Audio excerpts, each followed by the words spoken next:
Hello and welcome to this week's midweek musing for Wednesday the 8th of April. I don't know about you, but it's easy to lose track of days at the moment when we're staying in, maybe going out now and again, and everything tends to blur one into the other. So where actually are we? We're midweek, maybe you're watching this on Wednesday. But in terms of the church calendar, we're between Palm Sunday and Easter. And that's something to get our bearings on. So last Sunday we were remembering that time when Jesus rode into Jerusalem and he was greeted and celebrated, but also the time that he caused disruption and raised lots of questions about how people should live and how people should worship.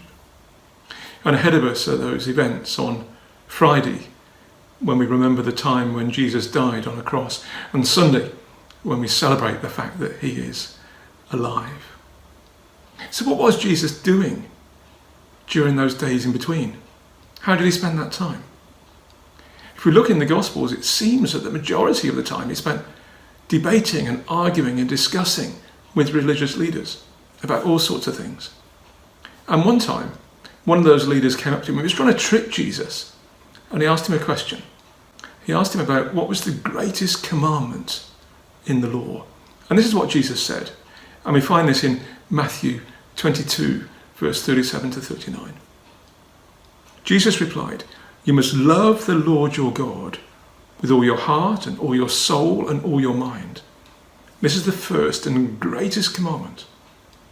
The second is equally important. Love your neighbour as yourself." His questioner might have been expecting Jesus to quote one of the 10 commandments that we find in Exodus 20. But Jesus actually came up with this well-known phrase that religious Jews would have recited twice a day. So they'd have been familiar with it. But Jesus is saying this is actually what's important. We are to love God with everything we are. Not to hold anything back, but for every aspect of our being to be given over to God. But the same is also true for our neighbour, for those around us. We should be there for them. And these are not sort of warm, internal, fuzzy, abstract ideas. These are things that are supposed to result in action. If we love someone deeply, we want to do what they want. We want to be interested in the things they're interested in. We want to do things to make them happy.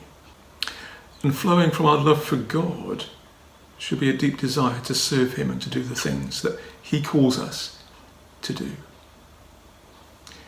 And as this loving relationship with God strengthens, we are called to see other people in the same way that God does. To recognise that the love that he has for each person caused him to send his son into the world. Caused him to send his son to bring peace and hope and blessing and encouragement, and eventually to die, so that he could restore all people, all creation, to himself. That is what God's love caused him to do. And as we meet people, often online at the moment, as we talk with them, as we see people at a distance, as we find different ways of engaging with them, we're challenged to think about how we can demonstrate real love to them at this time. And as we do that, it's important to recognise that there is no one we meet who is not loved by God. No one for whom God does not want the best.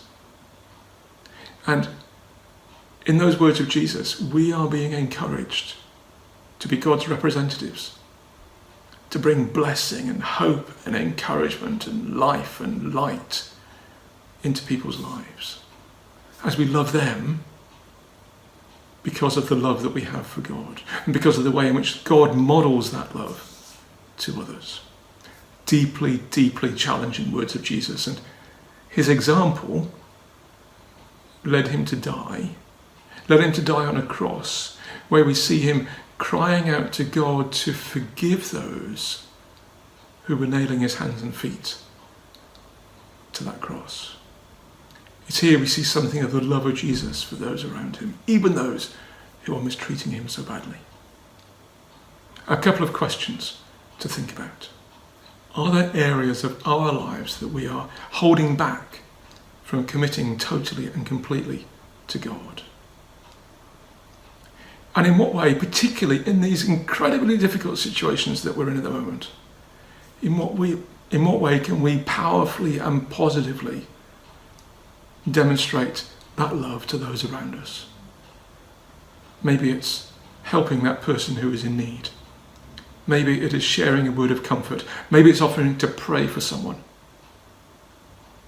Maybe it's just being there on the end of the phone. Maybe it's supporting somebody after losing a loved one. What is it that we can do to show that deep love to others, just as God has loved us and calls us to love him in return? Some things to think about, some things to reflect on. And may God bless you richly.